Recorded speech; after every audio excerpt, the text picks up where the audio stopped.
یہ واحد کتاب ہے جس کا ہر لفظ سچ ہے، اور یہ اللہ کی کتاب آپ کے اور میرے نام ہے۔ آئیے جانیے، پیش خدمت ہے پارہ نمبر 12۔ اللہ کے نام سے جو رحمان اور رحیم ہے۔ زمین میں چلنے والا کوئی جاندار ایسا نہیں ہے جس کا رزق اللہ کے ذمے نہ ہو، اور جس کے متعلق وہ نہ جانتا ہو کہ کہاں وہ رہتا ہے اور کہاں وہ سونپا جاتا ہے۔ سب کچھ ایک صاف دفتر میں درج ہے۔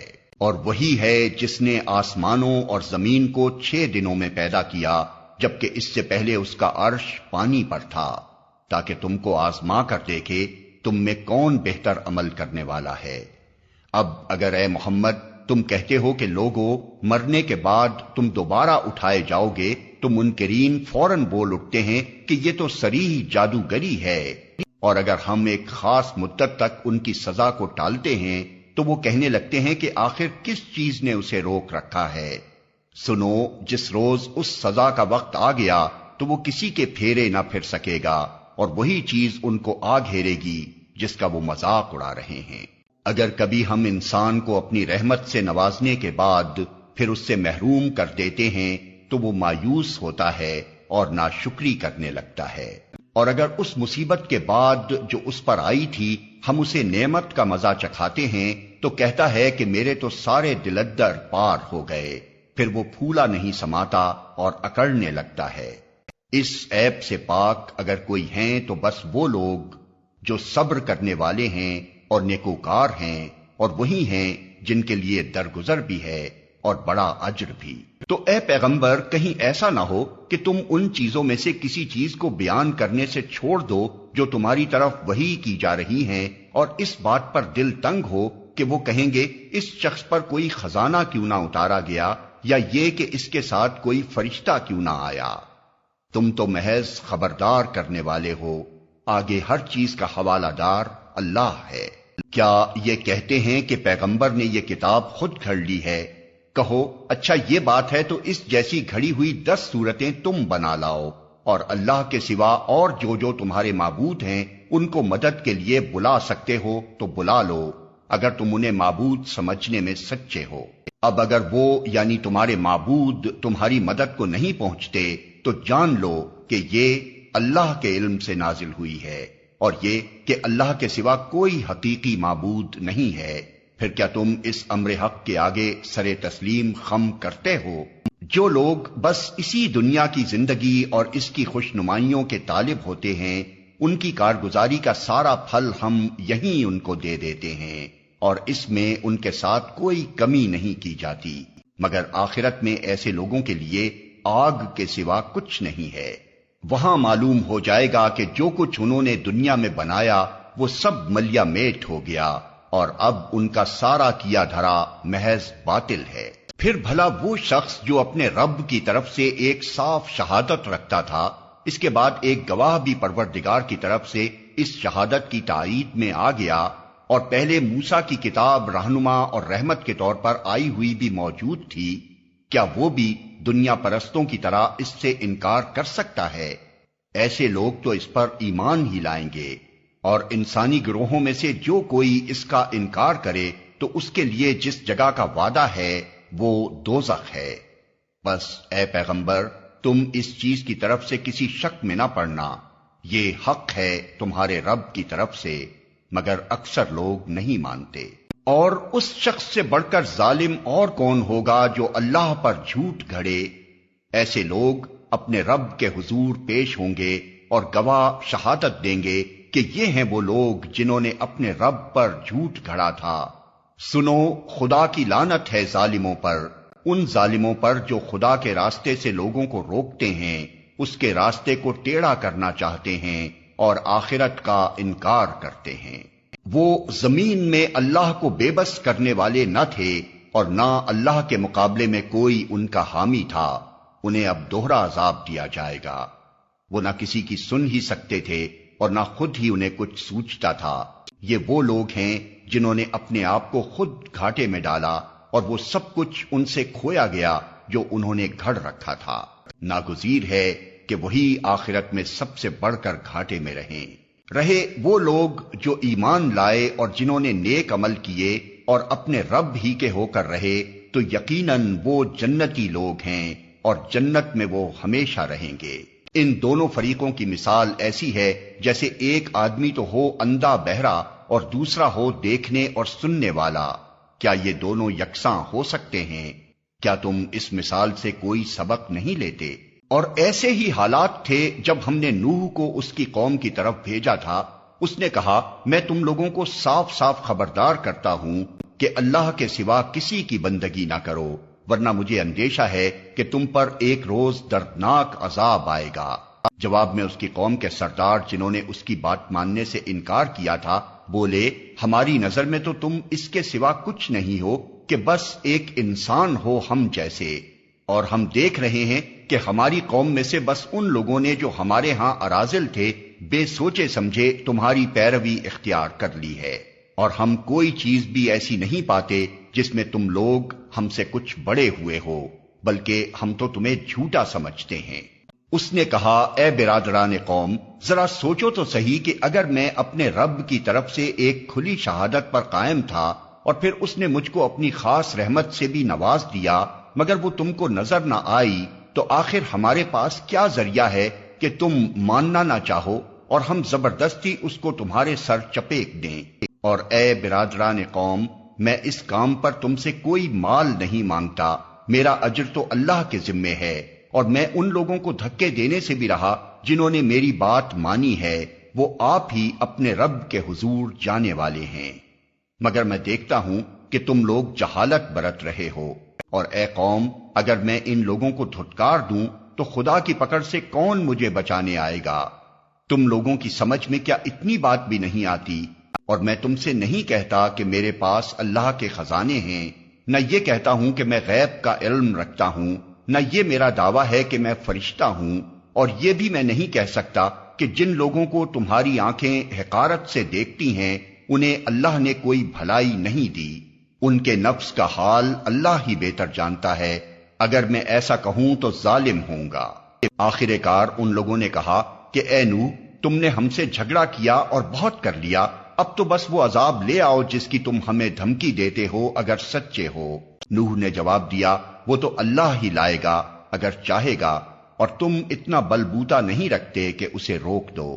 اب اگر میں تمہاری کچھ خیر خواہی کرنا بھی چاہوں تو میری خیر خواہی تمہیں کوئی فائدہ نہیں دے سکتی، جبکہ اللہ ہی نے تمہیں بھٹکا دینے کا ارادہ کر لیا ہو۔ وہی تمہارا رب ہے اور اسی کی طرف تمہیں پلٹنا ہے۔ اے محمد، کیا یہ لوگ کہتے ہیں کہ اس شخص نے یہ سب کچھ خود گھڑ لیا ہے؟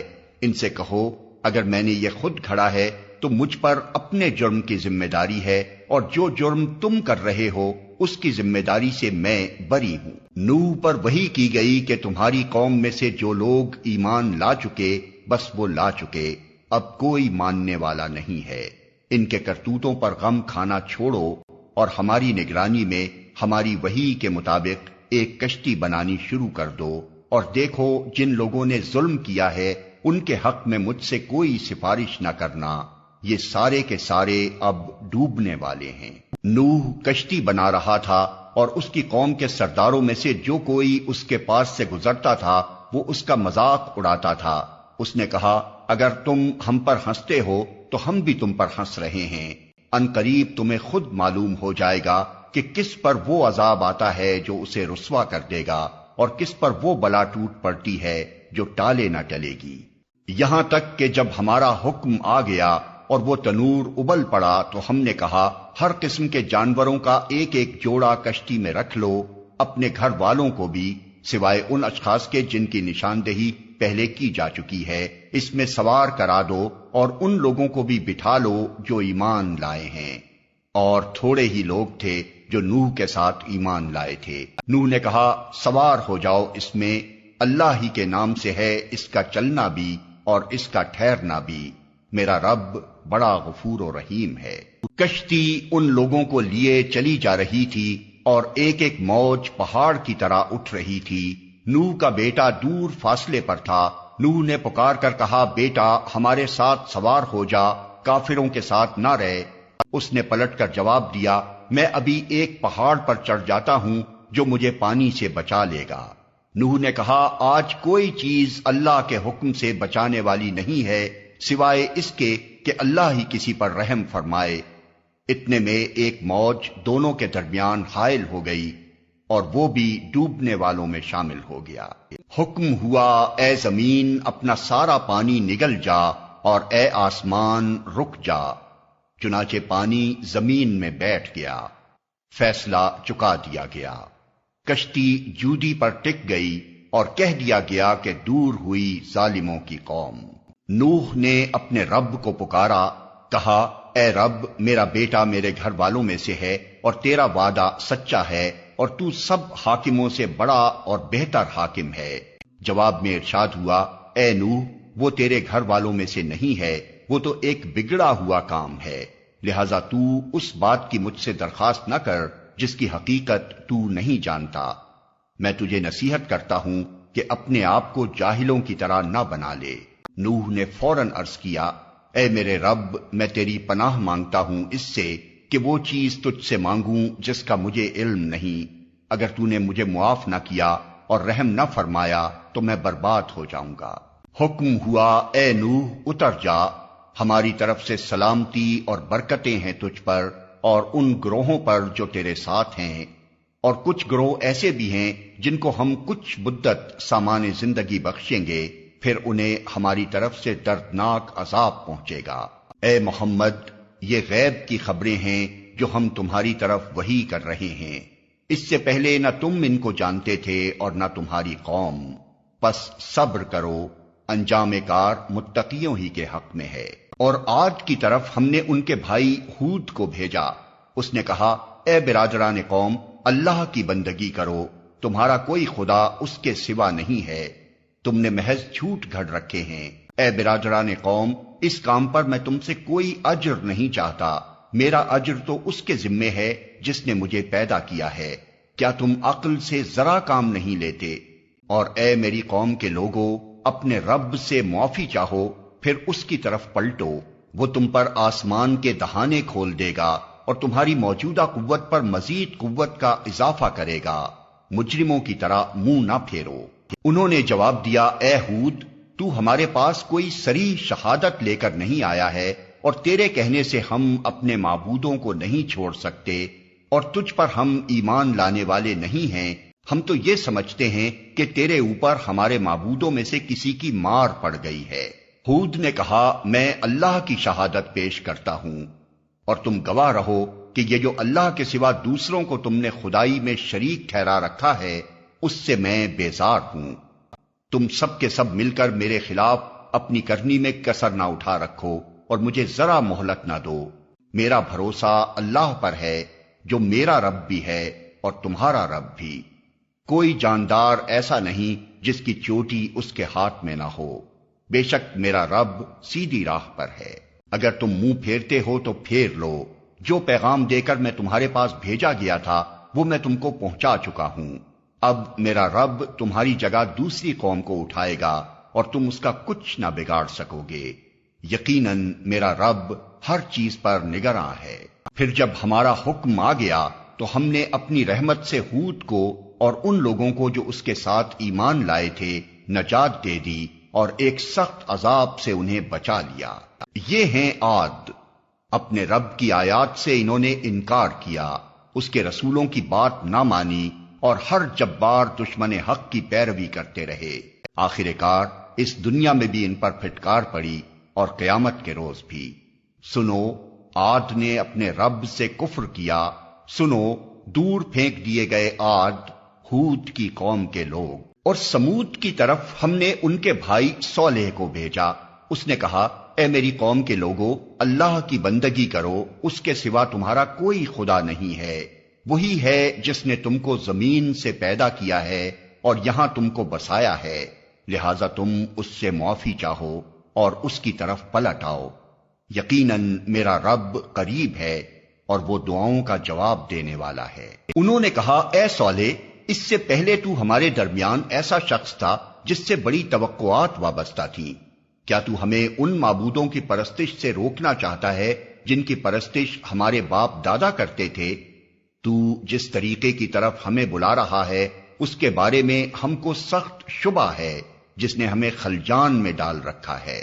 صالح نے کہا، اے برادران قوم، تم نے کچھ اس بات پر بھی غور کیا کہ اگر میں اپنے رب کی طرف سے ایک صاف شہادت رکھتا تھا اور پھر اس نے اپنی رحمت سے بھی مجھ کو نواز دیا، تو اس کے بعد اللہ کی پکڑ سے مجھے کون بچائے گا اگر میں اس کی نافرمانی کروں؟ تم میرے کس کام آ سکتے ہو سوائے اس کے کہ مجھے اور زیادہ خسارے میں ڈال دو۔ اور اے میری قوم کے لوگوں، دیکھو یہ اللہ کی اونٹنی تمہارے لیے ایک نشانی ہے، اسے خدا کی زمین میں چرنے کے لیے آزاد چھوڑ دو، اس سے ذرا تعرض نہ کرنا، ورنہ کچھ زیادہ دیر نہ گزرے گی کہ تم پر خدا کا عذاب آ جائے گا۔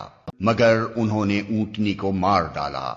اس پر صالح نے ان کو خبردار کر دیا کہ بس اب 3 دن اپنے گھروں میں اور رہ بس لو، یہ ایسی میعاد ہے جو جھوٹی نہ ثابت ہوگی۔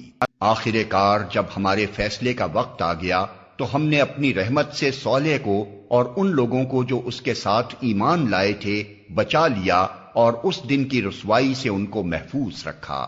بے شک تیرا رب ہی دراصل طاقتور اور بالادست ہے۔ رہے وہ لوگ جنہوں نے ظلم کیا تھا تو ایک سخت دھماکے نے ان کو دھر لیا اور وہ اپنی بستیوں میں اس طرح بے حس و حرکت پڑے کے پڑے رہ گئے کہ گویا وہ وہاں کبھی بسے ہی نہ تھے۔ سنو، سمود نے اپنے رب سے کفر کیا، سنو، دور پھینک دیے گئے سمود۔ اور دیکھو، ابراہیم کے پاس ہمارے فرشتے خوشخبری لیے ہوئے پہنچے، کہا تم پر سلام ہو۔ ابراہیم نے جواب دیا، تم پر بھی سلام ہو۔ پھر کچھ دیر نہ گزری کہ ابراہیم ایک بھنا ہوا بچڑا ان کی ضیافت کے لیے لے آیا، مگر جب دیکھا کہ ان کے ہاتھ کھانے پر نہیں بڑھتے تو وہ ان سے مشتبہ ہو گیا اور دل میں ان سے خوف محسوس کرنے لگا۔ انہوں نے کہا، ڈرو نہیں، ہم تو لوط کی قوم کی طرف بھیجے گئے ہیں۔ ابراہیم کی بیوی بھی کھڑی ہوئی تھی، وہ یہ سن کر ہنس دی۔ پھر ہم نے اس کو اسحاق کی اور اسحاق کے بعد یعقوب کی خوشخبری دی۔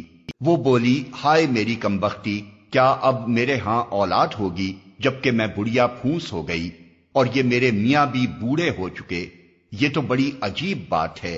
فرشتوں نے کہا، اللہ کے حکم پر تعجب کرتی ہو؟ ابراہیم کے گھر والوں، تم لوگوں پر تو اللہ کی رحمت اور اس کی برکتیں ہیں، اور یقیناً اللہ نہایت قابل تعریف اور بڑی شان والا ہے۔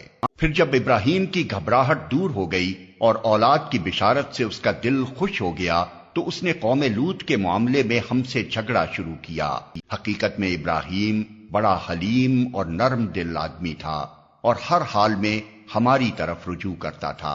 آخر کار ہمارے فرشتوں نے اس سے کہا، اے ابراہیم، اس سے باز آ جاؤ، تمہارے رب کا حکم ہو چکا ہے، اور اب ان لوگوں پر وہ عذاب آ کر رہے گا جو کسی کے پھیرے نہیں پھر سکتا۔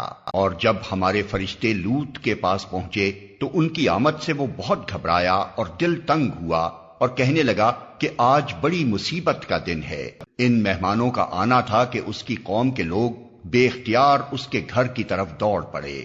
پہلے سے وہ ایسی ہی بدکاریوں کے خوگر تھے۔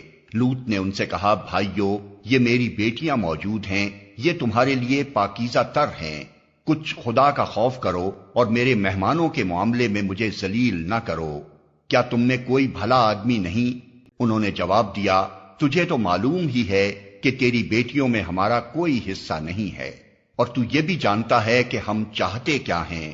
لوط نے کہا، کاش میرے پاس اتنی طاقت ہوتی کہ تمہیں سیدھا کر دیتا، یا کوئی مضبوط سہارا ہی ہوتا کہ اس کی پناہ لیتا۔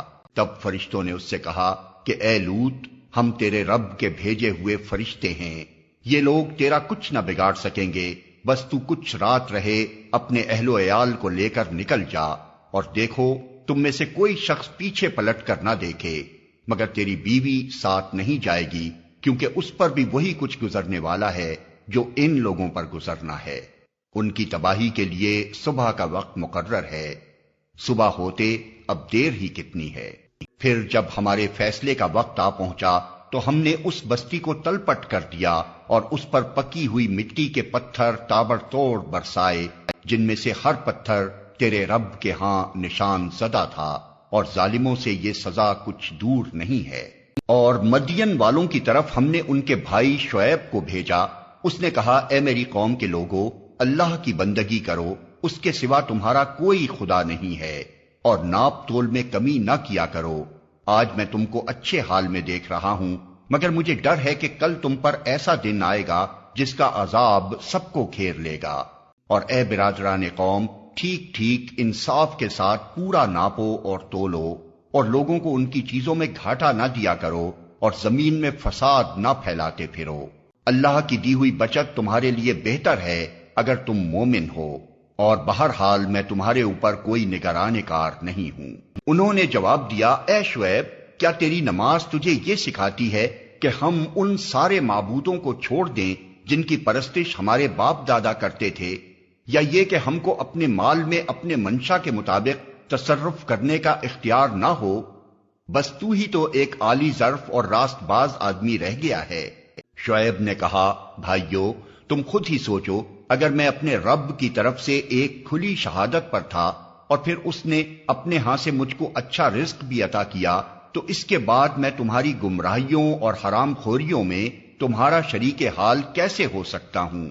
اور میں ہرگز یہ نہیں چاہتا کہ جن باتوں سے میں تم کو روکتا ہوں ان کا خود ارتکاب کروں۔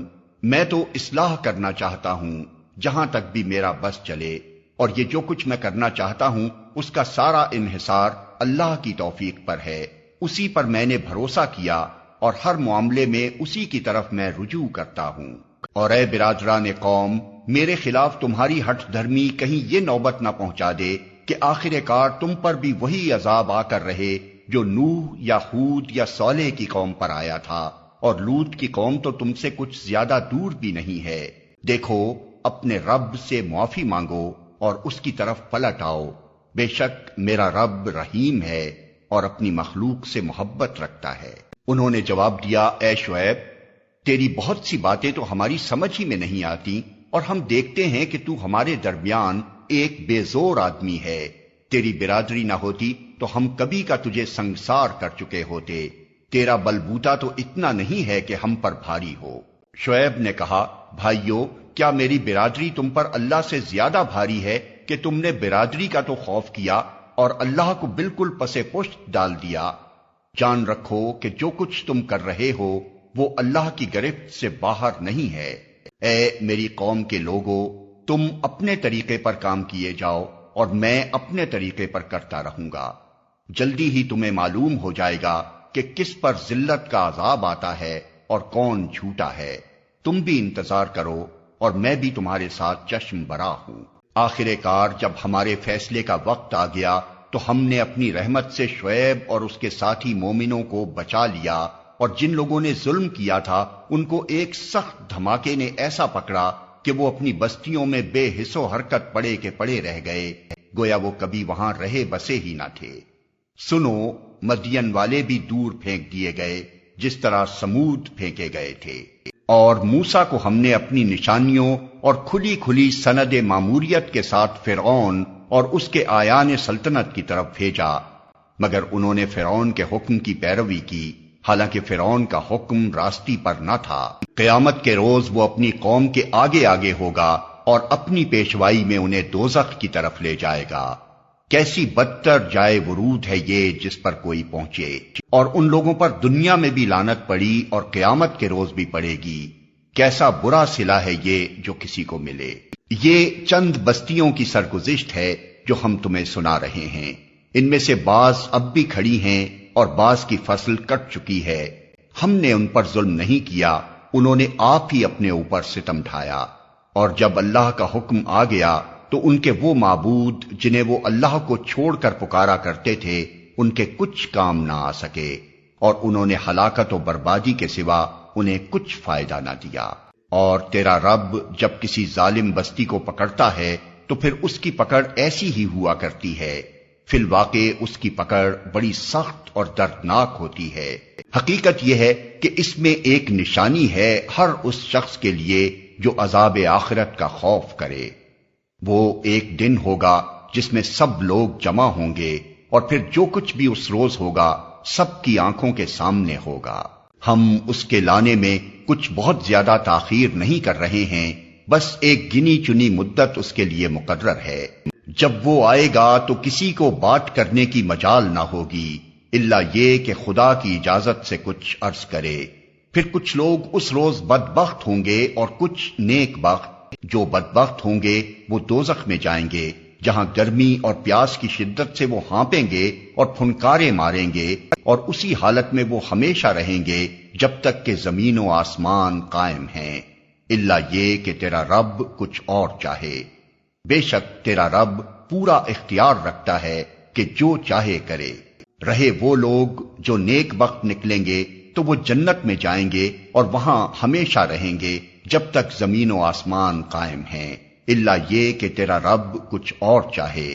ایسی بخشش ان کو ملے گی جس کا سلسلہ کبھی منقطع نہ ہوگا۔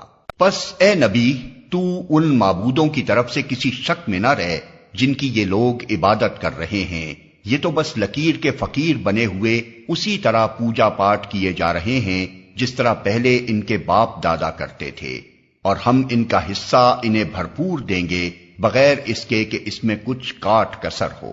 ہم اس سے پہلے موسیٰ کو بھی کتاب دے چکے ہیں اور اس کے بارے میں بھی اختلاف کیا گیا تھا، جس طرح آج اس کتاب کے بارے میں کیا جا رہا ہے جو تمہیں دی گئی ہے۔ اگر تیرے رب کی طرف سے ایک بات پہلے ہی طے نہ کر دی گئی ہوتی تو ان اختلاف کرنے والوں کے درمیان کبھی کا فیصلہ چکا دیا گیا ہوتا۔ یہ واقعہ ہے کہ لوگ اس کی طرف سے شک اور خلجان میں پڑے ہوئے ہیں، اور یہ بھی واقعہ ہے کہ تیرا رب انہیں ان کے اعمال کا پورا پورا بدلہ دے کر رہے گا۔ یقیناً وہ ان کی سب حرکتوں سے باخبر ہے۔ بس اے محمد، تم اور تمہارے وہ ساتھی جو کفر و بغاوت سے ایمان و طاعت کی طرف پلٹ آئے ہیں، ٹھیک ٹھیک راہ راست پر ثابت قدم رہو جیسا کہ تمہیں حکم دیا گیا ہے، اور بندگی کی حد سے تجاوز نہ کرو۔ جو کچھ تم کر رہے ہو اس پر تمہارا رب نگاہ رکھتا ہے۔ ان ظالموں کی طرف ذرا نہ جھکنا ورنہ جہنم کی لپیٹ میں آ جاؤ گے، اور تمہیں کوئی ایسا ولی اور سرپرست نہ ملے گا جو خدا سے تمہیں بچا سکے، اور کہیں سے تم کو مدد نہ پہنچے گی۔ اور دیکھو، نماز قائم کرو دن کے دونوں سروں پر اور کچھ رات گزرنے پر۔ در حقیقت نیکیاں برائیوں کو دور کر دیتی ہیں۔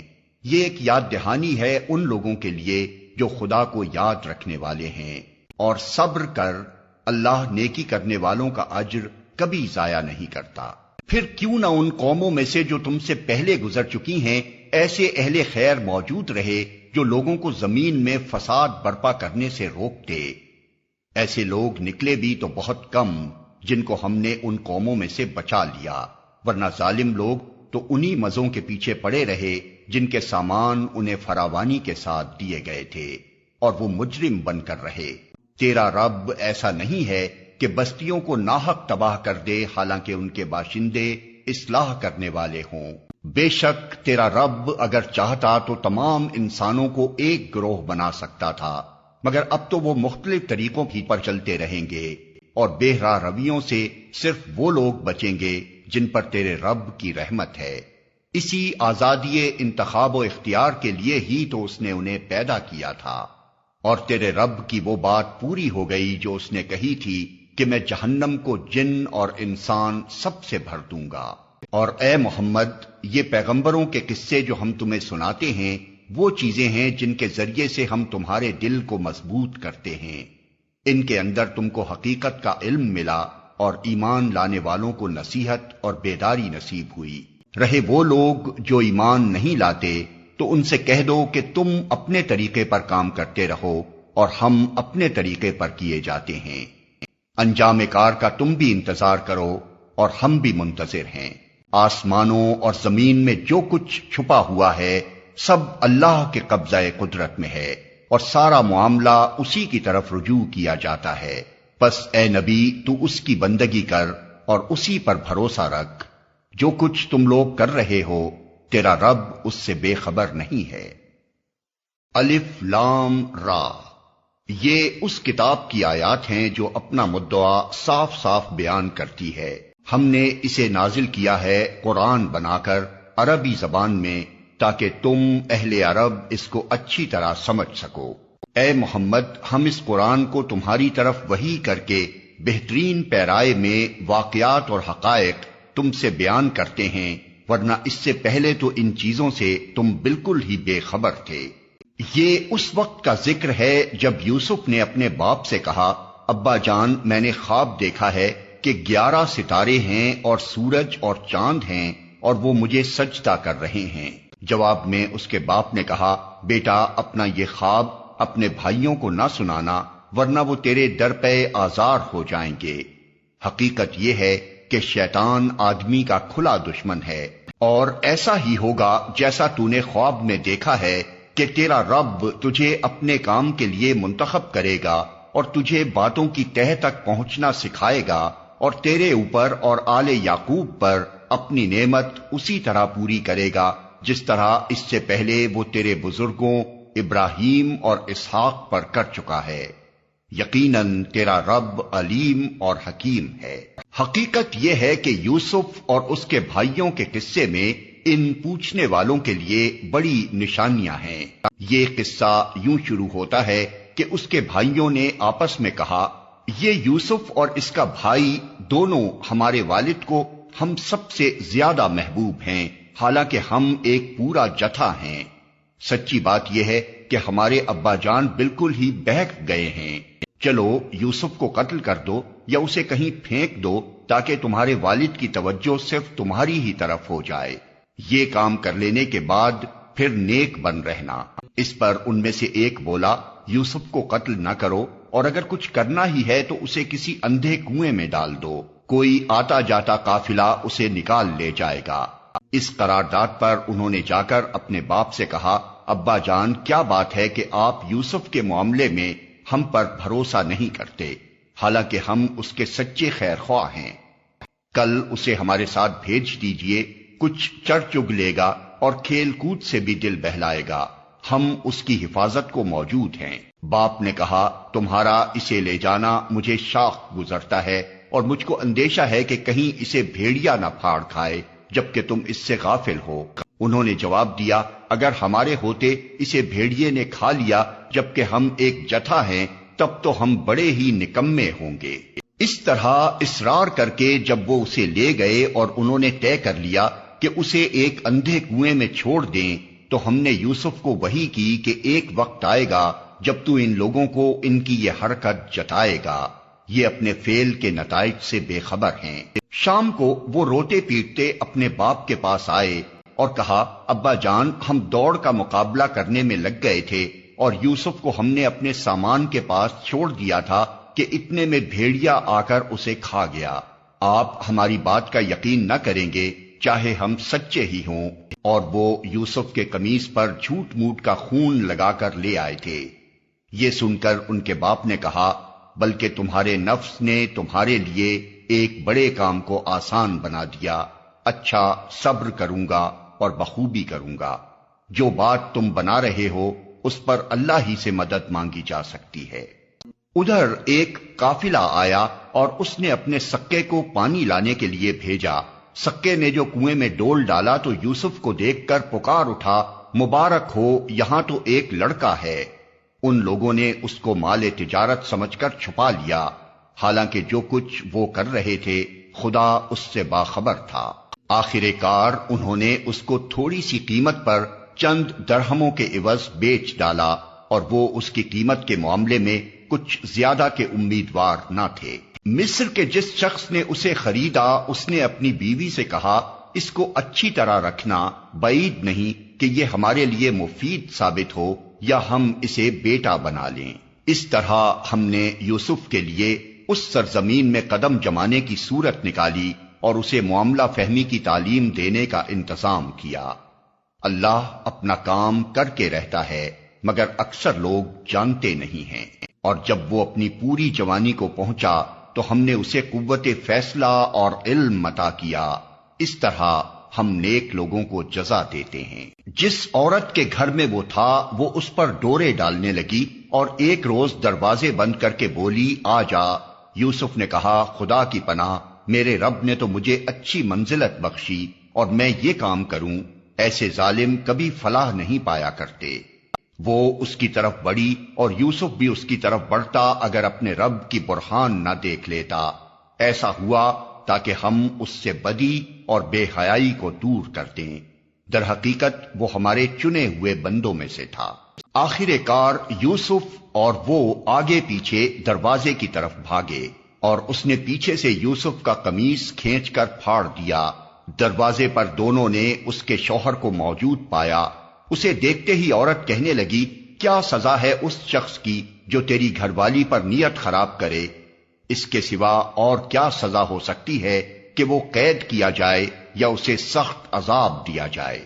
یوسف نے کہا، یہی مجھے پھانسنے کی کوشش کر رہی تھی۔ اس عورت کے اپنے کنبے والوں میں سے ایک شخص نے قرینے کی شہادت پیش کی کہ اگر یوسف کا قمیص آگے سے پھٹا ہو تو عورت سچی ہے اور یہ جھوٹا، اور اگر اس کا قمیص پیچھے سے پھٹا ہو تو عورت جھوٹی ہے اور یہ سچا۔ جب شوہر نے دیکھا کہ یوسف کا قمیص پیچھے سے پھٹا ہے تو اس نے کہا، یہ تم عورتوں کی چالاکیاں ہیں، واقعی بڑے غضب کی ہوتی ہیں تمہاری چالیں۔ یوسف اس معاملے میں درگزر کر، اور اے عورت تو اپنے قصور کی معافی مانگ، تو ہی اصل میں خطا کار تھی۔ شہر کی عورتیں آپس میں چرچا کرنے لگیں کہ عزیز کی بیوی اپنے نوجوان غلام کے پیچھے پڑی ہوئی ہے، محبت نے اس کو بے قابو کر رکھا ہے، ہمارے نزدیک تو وہ صریح غلطی کر رہی ہے۔ اس نے جو ان کی یہ مکارانہ باتیں سنی تو ان کو بلاوا بھیج دیا اور ان کے لیے تکیہ دار مجلس آراستہ کی، اور ضیافت میں ہر ایک کے آگے ایک ایک چھری رکھ دی۔ پھر عین اس وقت جب کہ وہ پھل کاٹ کاٹ کر کھا رہی تھی، اس نے یوسف کو اشارہ کیا کہ ان کے سامنے نکل آ۔ جب ان عورتوں کی نگاہ اس پر پڑی تو وہ دنگ رہ گئیں اور اپنے ہاتھ کاٹ بیٹھیں اور بے ساختہ پکار اٹھیں، حاشا للہ، یہ شخص انسان نہیں ہے، یہ تو کوئی بزرگ فرشتہ ہے۔ عزیز کی بیوی نے کہا، دیکھ لیا، یہ ہے وہ شخص جس کے معاملے میں تم مجھ پر باتیں بناتی تھیں۔ بے شک میں نے اسے رجھانے کی کوشش کی تھی مگر یہ بچ نکلا۔ اگر یہ میرا کہنا نہ مانے گا تو قید کیا جائے گا اور بہت ذلیل و خوار ہوگا۔ یوسف نے کہا، اے میرے رب، قید مجھے منظور ہے بنسبت اس کے کہ میں وہ کام کروں جو یہ لوگ مجھ سے چاہتے ہیں، اور اگر تو نے ان کی چالوں کو مجھ سے دفع نہ کیا تو میں ان کے دام میں پھنس جاؤں گا اور جاہلوں میں شامل ہو رہوں گا۔ اس کے رب نے اس کی دعا قبول کی اور ان عورتوں کی چالیں اس سے دفع کر دیں۔ بے شک وہی ہے جو سب کی سنتا اور سب کچھ جانتا ہے۔ پھر ان لوگوں کو یہ سوچی کہ ایک مدت کے لیے اسے قید کر دیں، حالانکہ وہ اس کی پاک دامنی اور خود اپنی عورتوں کے برے اطوار کی صریح نشانیاں دیکھ چکے تھے۔ قید خانے میں 2 غلام اور بھی اس کے ساتھ داخل ہوئے۔ ایک روز ان میں سے ایک نے اس سے کہا، میں نے خواب میں دیکھا ہے کہ میں شراب کشید کر رہا ہوں۔ دوسرے نے کہا، میں نے دیکھا کہ میرے سر پر روٹیاں رکھی ہیں اور پرندے ان کو کھا رہے ہیں۔ دونوں نے کہا، ہمیں اس کی تعبیر بتائیے، ہم دیکھتے ہیں کہ آپ ایک نیک آدمی ہیں۔ یوسف نے کہا، یہاں جو کھانا تمہیں ملا کرتا ہے اس کے آنے سے پہلے میں تمہیں ان خوابوں کی تعبیر بتا دوں گا۔ یہ علم ان علوم میں سے ہے جو میرے رب نے مجھے عطا کیے ہیں۔ واقعہ یہ ہے کہ میں نے ان لوگوں کا طریقہ چھوڑ کر جو اللہ پر ایمان نہیں لاتے اور آخرت کا انکار کرتے ہیں، اپنے بزرگوں ابراہیم، اسحاق اور یعقوب کا طریقہ اختیار کیا ہے۔ ہمارا یہ کام نہیں ہے کہ اللہ کے ساتھ کسی کو شریک ٹھہرائیں۔ در حقیقت یہ اللہ کا فضل ہے ہم پر اور تمام انسانوں پر کہ اس نے اپنے سوا کسی کا بندہ ہمیں نہیں بنایا، مگر اکثر لوگ شکر نہیں کرتے۔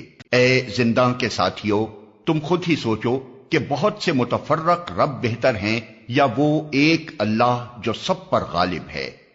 اس کو چھوڑ کر تم جن کی بندگی کر رہے ہو وہ اس کے سوا کچھ نہیں ہیں کہ بس چند نام ہیں جو تم نے اور تمہارے آباء و اجداد نے رکھ لیے ہیں۔ اللہ نے ان کے لیے کوئی سند نازل نہیں کی۔ فرما روائی کا اقتدار اللہ کے سوا کسی کے لیے نہیں ہے۔ اس کا حکم ہے کہ خود اس کے سوا تم کسی کی بندگی نہ کرو۔ یہی ٹھیٹ سیدھا طریقے زندگی ہے، مگر اکثر لوگ جانتے نہیں ہیں۔ اے زنداں کے ساتھیو، تمہارے خواب کی تعبیر یہ ہے کہ کہ تم میں سے ایک تو اپنے رب شاہ مصر کو شراب پلائے گا، رہا دوسرا تو اسے سولی پر چڑھایا جائے گا اور پرندے اس کا سر نوچ نوچ کر کھائیں گے۔ فیصلہ ہو گیا اس بات کا جو تم پوچھ رہے تھے۔ پھر ان میں سے جس کے متعلق خیال تھا کہ وہ رہا ہو جائے گا، اس سے یوسف نے کہا کہ اپنے رب شاہ مصر سے میرا ذکر کرنا، مگر شیطان نے اسے ایسا غفلت میں ڈالا کہ وہ اپنے رب شاہ مصر سے اس کا ذکر کرنا بھول گیا، اور یوسف کئی سال قید خانے میں پڑا رہا۔ ایک روز بادشاہ نے کہا، میں نے خواب میں دیکھا ہے کہ 7 موٹی گائیں ہیں جن کو 7 دبلی گائیں کھا رہی ہیں، اور اناج کی 7 بالیں ہری ہیں اور دوسری 7 سوکھی۔ اے اہل دربار، مجھے اس خواب کی تعبیر بتاؤ اگر تم خوابوں کا مطلب سمجھتے ہو۔ لوگوں نے کہا، یہ تو پریشان خوابوں کی باتیں ہیں اور ہم اس طرح کے خوابوں کا مطلب نہیں جانتے۔